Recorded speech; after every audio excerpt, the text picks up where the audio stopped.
Hello, everyone. I hope you are well, playing and are making the games you love. You're joining me, your host, Max Pez, but not just me. We have a phenomenal guest, the one who looks the best in blue, a creative director who's here to help us understand more about narrative design and much, much more. Truly, we're going to learn a lot from him. I look forward to introducing you to Chris Baker.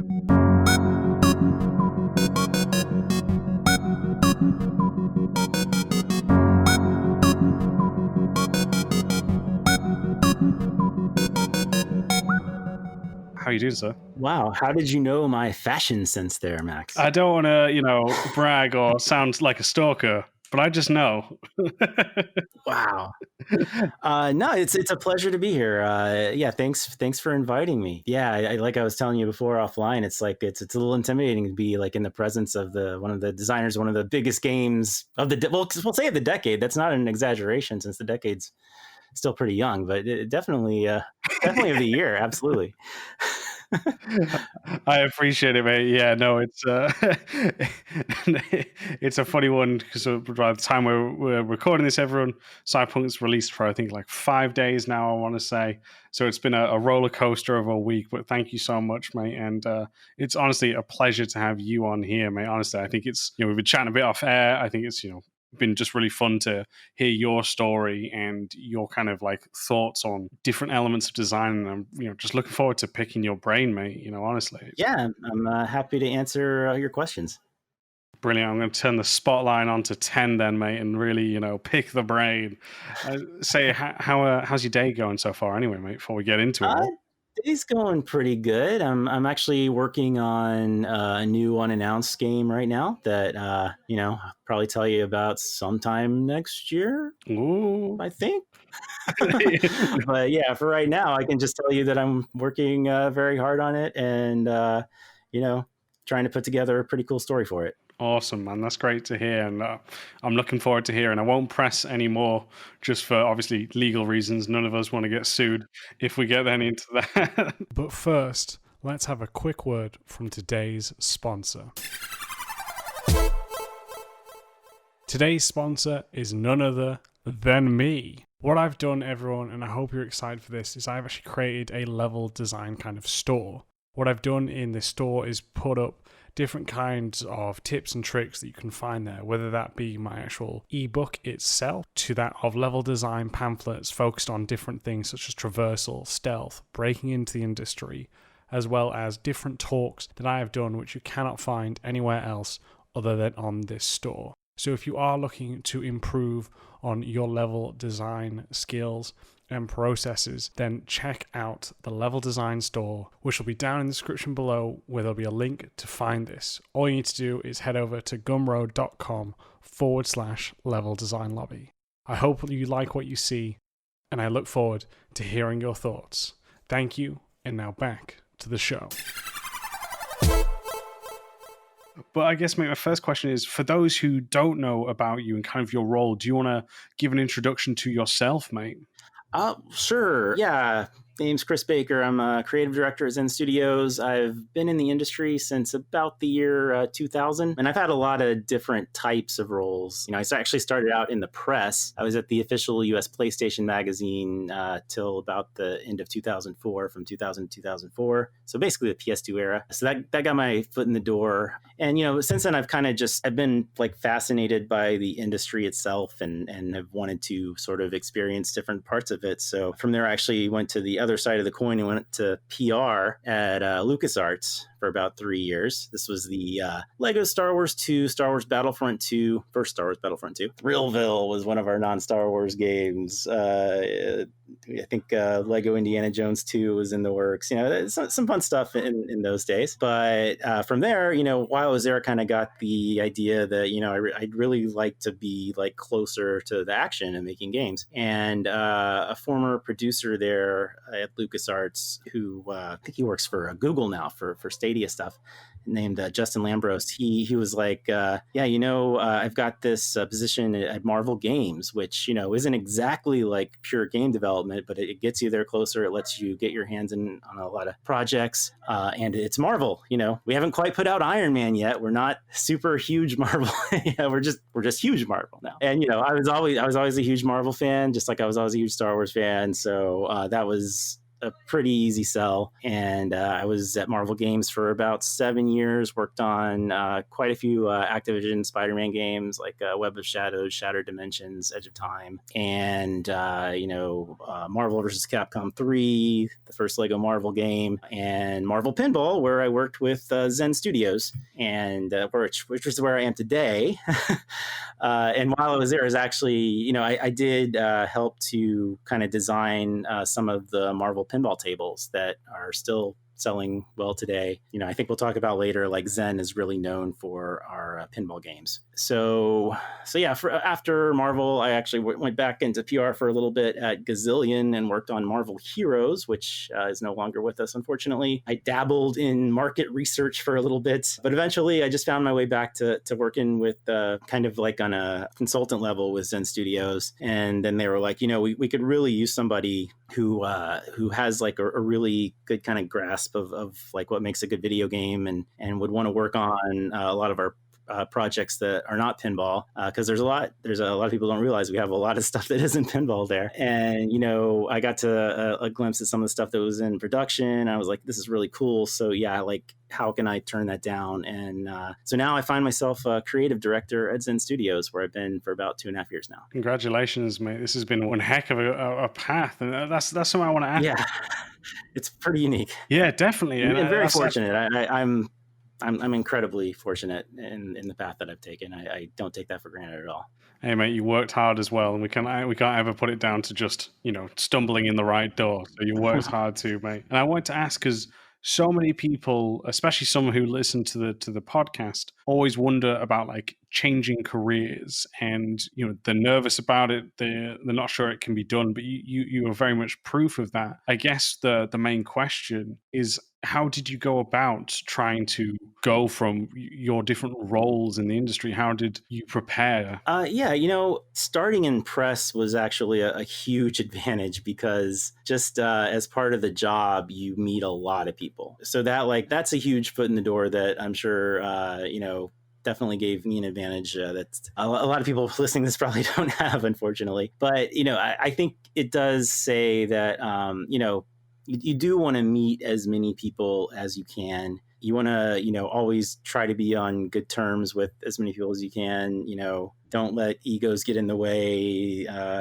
Just try to always support, everybody you work with. If you disagree with them, do it in a respectful manner, that sort of thing. And eventually, careers are going to move along. People are going to move along to other places. They'll remember you in a positive light. Maybe something new comes up and they kind of come to you, or you could, if you see potential where this person is going for something new for you, you could point yourself in that direction, make yourself known. Yeah, and I think just keeping up with the industry, understanding what you're good at, but also like trying to get a good idea of what everybody does, and if you want to go from level designer to being a PR guy someday, like get to know your PR guys. That's probably not something a lot of people are going to do, but yeah, I think that's probably the best I can answer that question, just with the caveat that I recognize I had a pretty big advantage there, just knowing some people from the start, which is not something to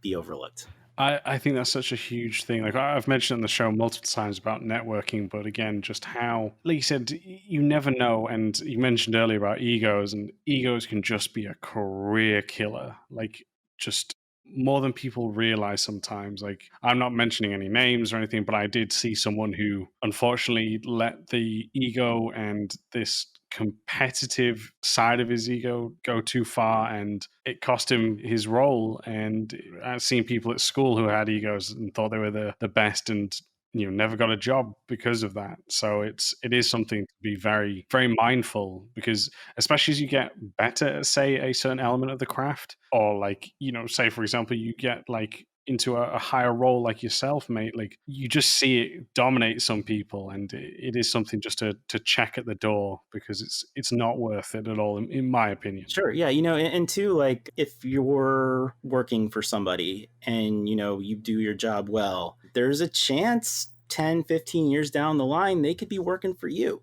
That sort of thing happens. I know for a fact, like one of my interns I had when I was at Marvel, if I went to where he is now, I would probably be working for him and I'd be happy with that. So, you just got to remember why you're there. You're probably there in games because you love video games. And, you probably chose this path. There were probably many other things you could have done with your talents. And, understand that it is a job. It's not always going to be like playing video games. In fact, I think you and I were just joking before this, like we probably play fewer games than we would have if we hadn't gotten the industry. Yeah, that's so true. Of course, we get to go know certain games very well because we worked on them. But yeah, basically just be good at what you do, be good to other people, and good things will happen. Yeah, couldn't echo those statements more, mate. I think that's fantastic. What we'll move on to for this next one is, do you want to talk a bit more about Zen Studios, as they're the one who reached out to me and put me in contact with you, mate, and have been very amazing and kind to this show. And we'll talk later to you lovely listeners on how not only they've been kind to myself and Chris, but how they'll be generous to you later on. So keep your ears open for that bit. Sure. Yeah. Zen Studios, I believe, were founded in 2003 in Budapest, Hungary. That's an important part of it. So most of the studio is in Hungary. I am not there. I'm actually in New York. I work from home, even in a non-COVID world. And my another person at Zen, our COO, Mel Kirk, he is actually in California, as is our PR person, Desiree. So we're a worldwide operation, but mainly Budapest. And we started out early on, kind of work for hire type projects. I think Zen did the DS version of the Ghostbusters game, and DS version of a game called Mushroom Men, and stuff in the mid 2000s that was it had like the Wii version or the Xbox 360 version, and then the other systems Zen tend to do that sort of thing. But we really have had Pinball. Our founder Jolt is a huge pinball fan, and he just wanted to make like the greatest digital pinball game ever. And starting in, I think we actually had like a DS pinball game, Flipper Critters. I've never played it. I don't know. But the one that put us on the map was a game called Pinball FX that came out for Xbox Live Arcade. That was a thing. And in some ways, it's sort of a games as service, like before that was a thing too, where you download the platform and then you buy your tables or packs of tables is often how we sell them. And, the first game, Pinball FX, was very well received. Tables were kind of simple, but, they were fun. There was other stuff out there that was like taking real tables and putting them in a digital form, whereas ours were more like original tables. And then in 2010, Zen was working with Marvel. It's weird for me to talk about this because I was Marvel, but I'm trying to do it from the Zen perspective here. So I can say that Marvel knew how good the Zen pinball game was. And we actually worked with Zen as well on a short-lived first-person shooter for The Punisher. But pinball is what Zen was really excelling at the time. And right about 10 years ago, it was December of 2010, when Marvel Pinball came out. And that also pretty close to release of Pinball FX 2, which added more features and general arcadiness. One of the things that Zen pinball tables do, our Pinball FX tables do, is it's very much pinball at heart, but we're also a video game. So you're going to be able to do things on all of our pinball tables that you can't see in a real pinball table. So in an Avengers table, you're going to have the scene where Thor fights the Hulk, right? And it's two character models fighting it out. Even in that particular instance, I think our Quinjet that we had was the actual movie model.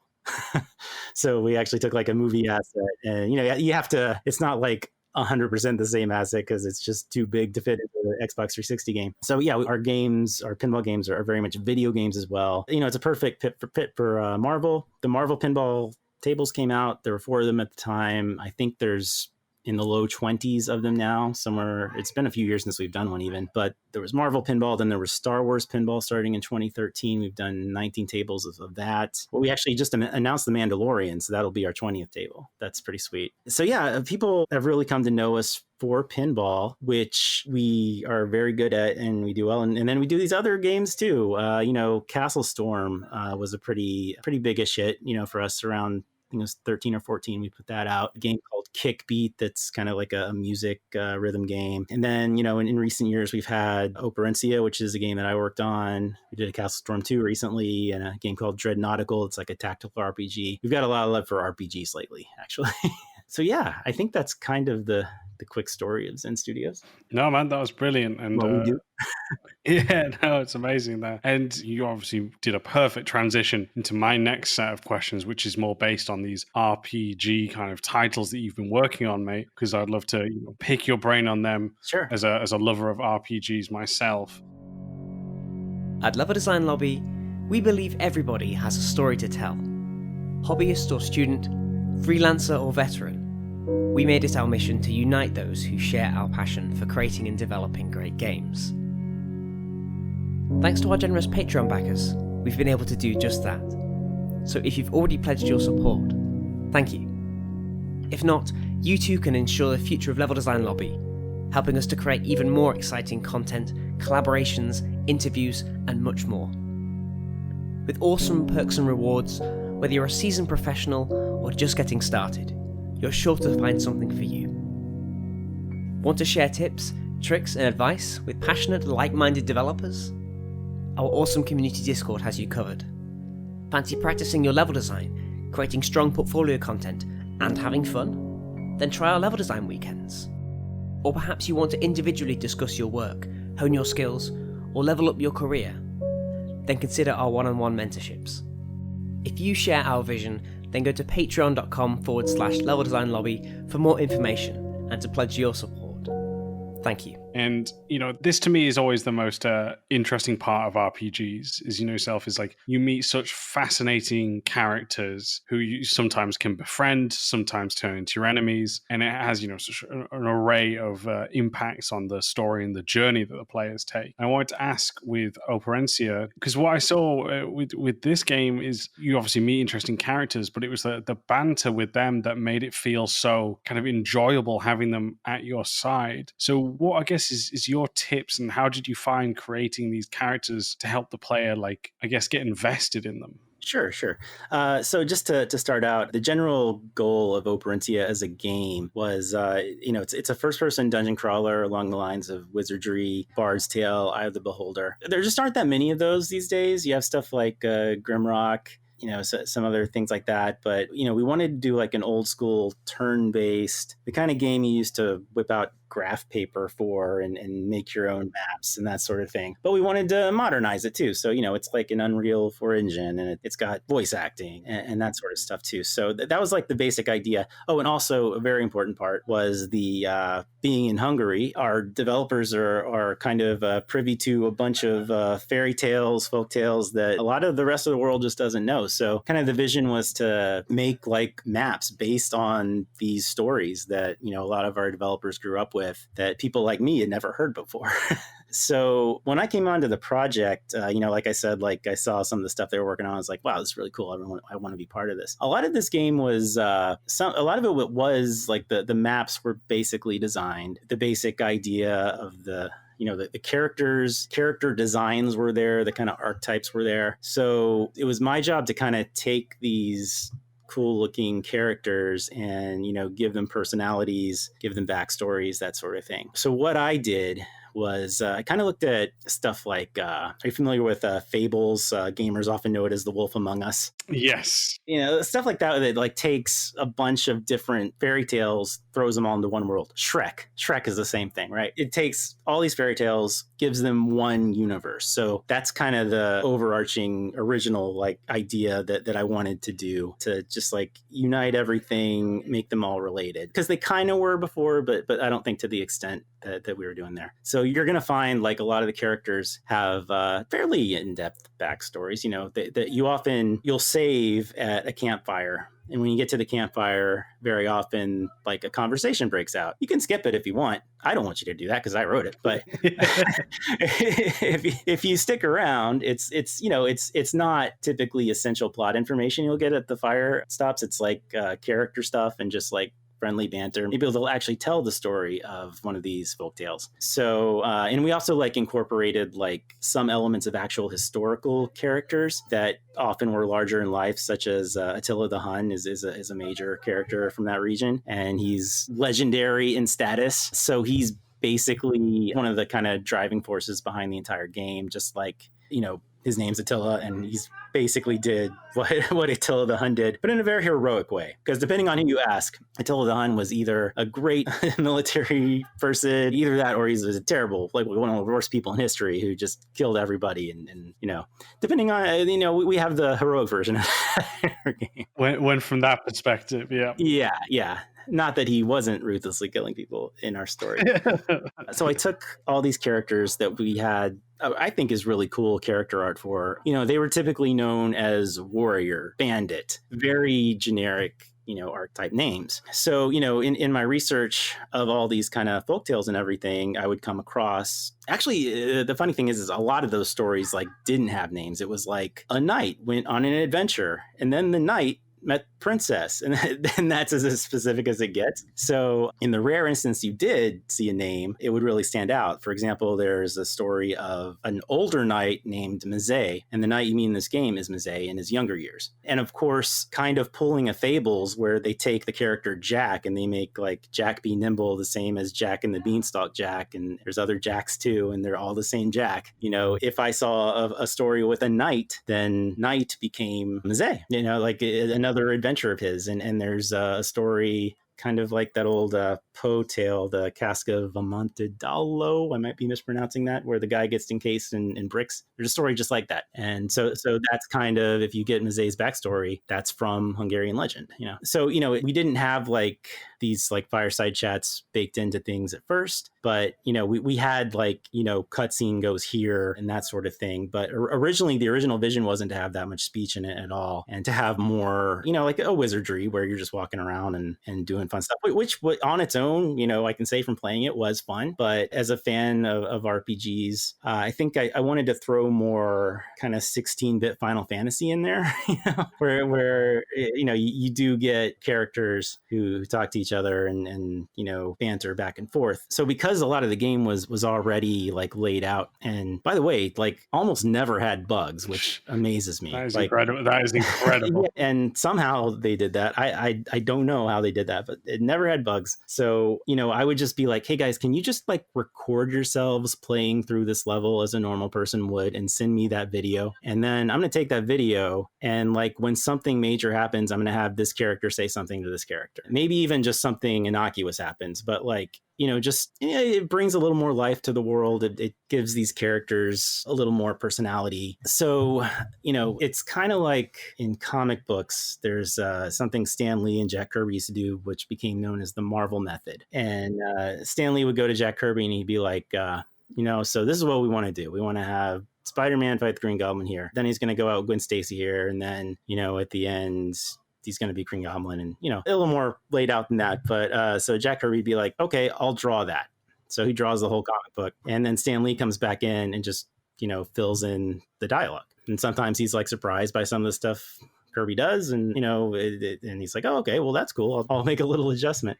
That's basically what I did, except for the part at the very beginning that was like, because that was kind of already there. So I don't know that a lot of, maybe they are, I don't know, I haven't written enough games to say for sure, but I don't think a lot of games these days are kind of written that way. But it worked out well for this game, and actually we kind of did the same thing for Castle Storm 2, which I think actually worked pretty well too. And another game I worked on was Dreadnautical, which was mostly already written by someone who had left before I came in. So it was more of just a story editor kind of thing. But that's kind of the approach I took, was like, embrace this universe, add to this universe, make the characters fun and have their own personality quirks, make them like have relationships, like a party would, where some characters are going to be more sociable to others, and some characters are going to hate the other characters, but they work with them because they have to. And, and then at the end of the day, like they're all friends. That's kind of the way it works. Whether it's X-Men, Teenage Mutant Ninja Turtles. Like, it's that kind of dynamic. Raphael's going to fight Leonardo sometimes. It's just the way it works. I was going to say, like, is there a way when you choose or how you choose those who might have, say, some kind of conflict or struggle? Is there a certain, I don't know, method or magic to that? I'd say for this particular case, it largely came about very organically. We have the first character you meet, other than yourself, is actually there's a prologue, and you meet some of the other characters that you sort of play into the things later on. But when the game's proper starts, you make your character, and then you meet a rogue named Yoshka, who is named, I named him after an actual like Hungarian notorious bandit. Yeah, that's about as far as that comparison goes, but it worked for him. And Yoshka is I kind of modeled him after like Gambit from the X-Men a little bit. He's roguish, a little, you don't know if you can trust him. That's what early Gambit was for all you long-time X-Men readers. And, he's going to throw out a lot of corny one-liners, and, that's going to sit well with some people. Like Mizé, I made out to be sort of like very noble to a fault, takes everything literally. So, whenever Yoshka makes a crack at him, he just doesn't really know what to make of it. And then there's a character called Kella, who is very like somber and sad, who has like, she is very much based on an actual character from fairy tales, and it's like a really messed up, gruesome story. So she is not a happy character, and like whenever Yoshka's like saying something ridiculous, she's just going to be like, you idiot, like that kind of thing. But I'd like to think that throughout the course of the game they do kind of start to respect each other, and it really came about organically. Like, I'd look at the character, I'd look at if they had a backstory, like the Kella character, I'd look at that, consider that as to how they would act. And, there's another character named Sebastian, who is just a brave knight who has a very boisterous voice like this, and and he's very proud, and sometimes that clashing with Yoshka again like that, it just it makes an amusing pairing to me. So yeah, you have the power in making a game to make the characters that amuse you. So that's what I did. Another part of that actually was the traditional route here would be to have a silent protagonist. And, some people actually wanted that. And that was what some reviews said, were like, I wish the character didn't actually talk. But, I'm a person who actually is like, why is my character not saying anything in Dragon Quest or Final Fantasy? Or, he'll walk up to a character in a town, and the character he talks to just starts talking and saying a random clue or whatever. Like, surely I said hello something before this. So I try to make your character like be the main character without being like the dominant personality, but also not be boring. It's a tough balance to maintain, but hopefully I maintain that. And you could play as a man or a woman. It's same lines pretty much, but I think it works either way. I was going to ask, like, because I'm the same as you. I know some people like personally like love Gordon Freeman, but to me, I'm always like, what's there to love? You know what I mean? Like, not in a bad way. If people do love him, sure, by all means, you are not in the wrong. It is just never connected with me. And I guess so like when you're writing for a character, especially the one that the player, I guess, immerses into, and with a character creation as well, how do you find best to write for that? As if like it's almost what you would say or what you believe someone would say in these situations. Yeah, that is the kind of tough part, because you want the character not to be boring, and you want them to also like not blatantly say things that the person playing probably would not say. So the way I handled that was, most of the stuff your character says is like, and how do we do that? And, like, well, that looks interesting. Tell me more about this. That kind of stuff. But also, you don't want to make them, that's boring if that's just that. So you're going to like rib Yoshka every so often, whereas he's the one normally like, making fun of other people. You're going to do that to him. You're going to show empathy toward Kella when she's down in the dumps, just very basic human characteristics that I guess not everyone would do, but I'd like to think most people would. To me, it's just so fascinating to hear all of this, because writing characters, whether it be your companions or the player itself, and actually having them, as I said, to create a relationship with the player, to me is always, one of the most challenging parts, especially when you're trying to develop that meaningful connection. So I honestly think you guys did a great job. As I said, the banter, in my opinion, was there, and I loved just hearing the characters talk back and Well, thank you very much. Yeah, that was the most flattering part. Was a lot of the reviews said that, a lot of just the random Twitter comments say that. So it's like, all right, I did good. It's- I'm happy. And my basic philosophy, which if it isn't clear from what I've said, is make something that you like yourself. If you like it yourself, odds are other people are going to like it too. Yeah, no, I think that's great. I think that's great advice because if you don't like working on it, you're not going to put your all into it as well. So I think that's Right. perfectly done there. Now, mate, I know you didn't work on this so much, but I'm always curious and I just want to pick your brain on this. Another big part of RPGs that to me, I think is, I said to you offline as well, is that scares me in terms of when I think about working on an RPG would be designing a battle system. Because I always think there's so much to go into it. You mentioned examples of Dragon Quest and Final Fantasy who've had such a massive impact throughout time and have iterated, and the amount of other RPGs that have come with their own cool, unique systems. I think Darkest Dungeon has a great one as well, and many others that we could rattle off. But how do you describe the experience of coming up with something like that? Yeah, I think if you name a popular RPG of the past 30 plus years, there's probably a piece of it that you can see in the battle system, in the story, whatever, what have you. Specifically, I know that our battle designers wanted it to be turn-based, like Wizardry, like other games back then, whereas something like Grimrock is real time. So, it's both because we liked that growing up and because, there's just not that much stuff out there like that right now. And we figured we could scratch an itch that we ourselves had, because that's like one of the big kind of Zen philosophies is like, we want to make a game that we want to play. But yeah, in terms of just the way that was designed, I think it was just a lot of like knowing Dungeons and Dragons type rule sets and stuff like that. I know our guy Babar is what he goes by. He's our main battle designer, and he actually wanted to make like a source book, like tabletop RPG out of this, and I think he kind of has.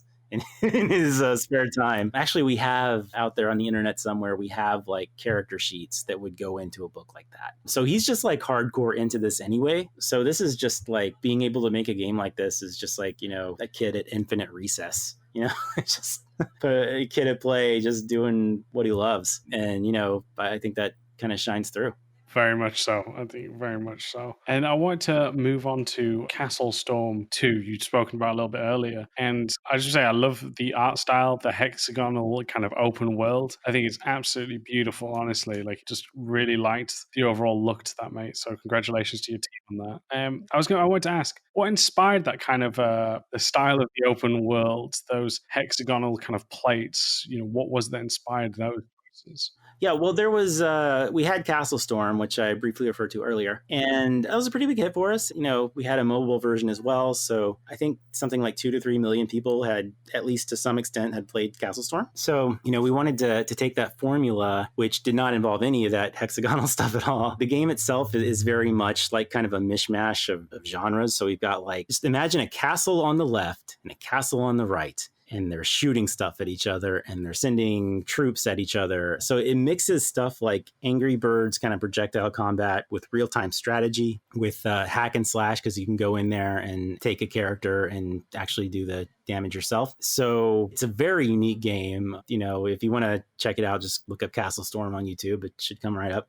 And so we wanted to take that kind of core battle gameplay and add another style of game we like, which, is like old school Civilization, Heroes of Might and Magic kind of stuff, and just kind of do our own take on that, where, you go around the map and, you conquer your map. 4X, by the way, is the it's a 4X game, as people say, and explore the map and conquer it and everything. And the way you do that is by engaging in sort of the classic Castle Storm style of fights, of battles. So whereas something like Battle Chess back in the day, your chess pieces fight each other. Archon's probably a better example, where you actually control like the outcome. You got to fight for your actual space, and you do that in a very kind of arcadey, fun way. So it's it's kind of like mixing a very hardcore, strategy mindset with a very action-based mindset that still has a lot of strategy in it, because there is real-time strategy in there. Yeah, and throughout it all, there's two stories. The whole game tone is very Monty Python. That's kind of the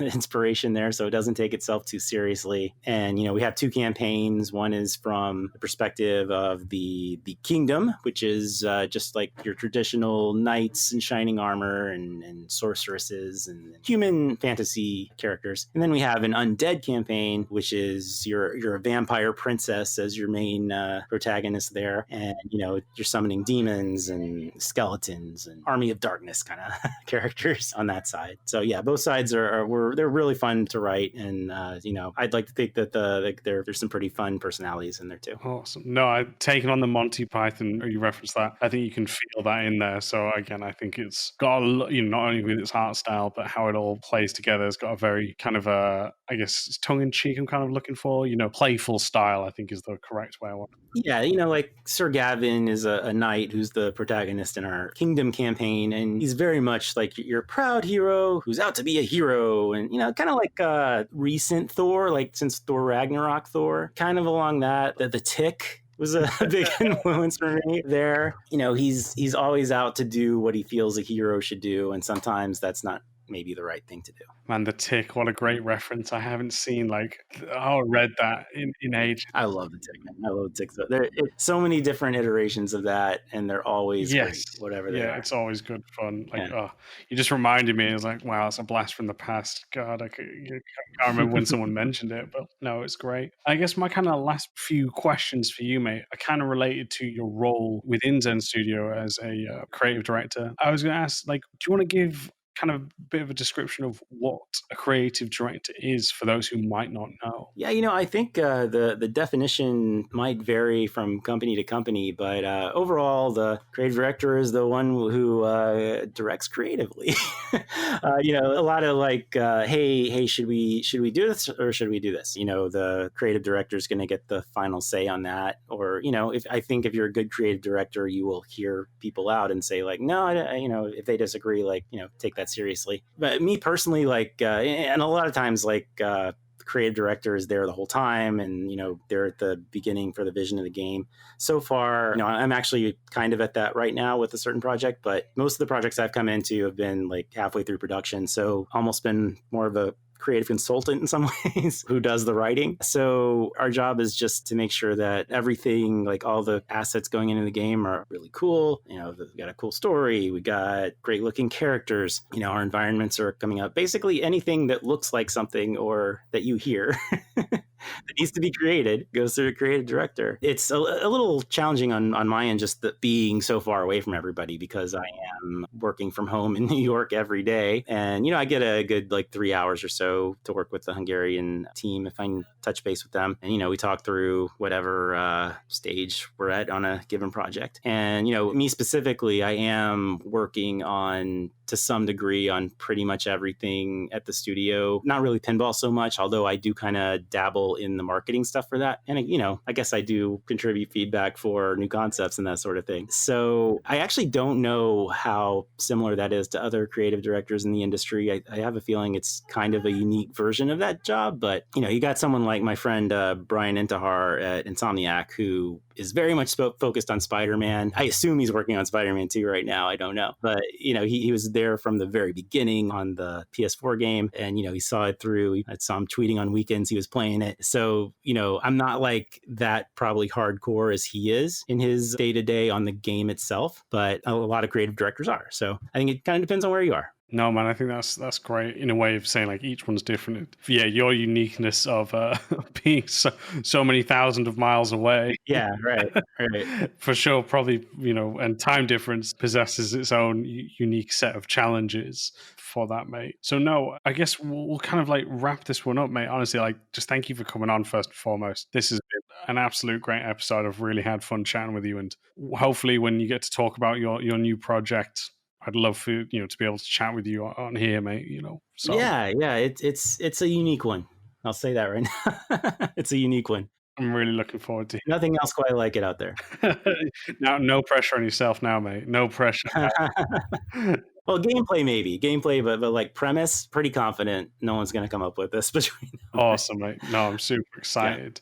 And we mentioned earlier to the lovely listeners out here, the game gurus, that basically Zen Studios have been kind enough to not only give me a chance to speak with Chris here, but also are going to be giving away a few game codes. With the way that me and Chris spoke offline, we thought it'd be a great way to decide who gets it will be for us to pose a great question onto all of you lovely listeners. Now, we heard Chris do some great breakdowns there on the elements of building relationships with that of characters, whether it be the player character or the characters in your party. So what we would like to ask you is, what other ways do you think you can build a relationship between the player and their party members? If you're listening or watching this on YouTube, please put it in a comment below. If you want to email in, then just email in leveldesignlobby@gmail.com. And then when we get these answers, we'll do kind of like a raffle, or we'll decide and we'll get back to you for the best answers that we get. So we look forward to hearing them. Please do post them because we'd love to hear more from all of you. And if anyone wants to reach out and get in contact with you, mate, how best to do so? Yeah, I'm pretty active on Twitter at cbake76, CBAKE76. And Zen Studios is at Zen Studios with an underscore in there. So at ZEN_studios. And then we have like Zen Indies, as in independent games, INDIES, all one word, Zen Indies. That's where we focus on our non-pinball stuff. And Pinball FX, at Pinball FX. If you do want to focus on the pinball stuff, there's that too. All of them will be in the description down below for you to click and go off and explore here. If you do want to get in contact with me, you can do so on Twitter as well, which is @MaxPairs. You can email into the show, as I mentioned earlier, leveldesignlobby@gmail.com. So thank you all for joining us. We hope you have a great morning, afternoon, evening, whenever you're listening to us on this episode. Take care, and we'll catch you all very soon.